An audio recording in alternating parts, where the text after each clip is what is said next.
क्रियते तन्मे मनः शिवसङ्कल्पमस्तो जेनेदं भूतं भुवनं भाविक्यत् परिगृहीतमामृतेन सर्वं वाजेन जग्नस्थायते सप्तहोता तन्मे मनः शिवसङ्कल्पमस्तो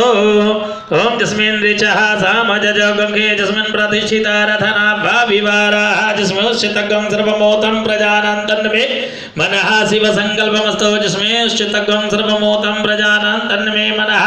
शिवसङ्कल्पमस्तो सुखारथिर्स्वानिवजन्मानुक्यान्नेनीयतेभिः सुभिर्वाजिनैव रत्प्रतिष्ठं जदजिरञ्जविष्टं तन्मे मनः शिवसङ्कल्पमस्तु हरिः ओम् ओम सहस्रशीलिका पुरुगः सहस्राक्षः सहस्रपाता स भूमिगं सर्वतः स्मृत्वात्यातिष्ठत साङ्गोलम् ओम पुरुष एवेदगं सर्वं यद्भूतं च भाव्यं उतामृतत्वशीसानो जदन्नेनातिरोहते एतावानस्य महिमातो जायश्च पुरुगः पादोऽसु विश्वाभूतानि त्रिपादस्यामृतं दिवे ओम त्रिपादोर्ध्व उदैत्यपुरुगः पादोऽसेह भवत्पुनः तथोऽपि विक्रामशासनानसने अभि ओम तदपिराड जायत विराजो अधिकोरुगः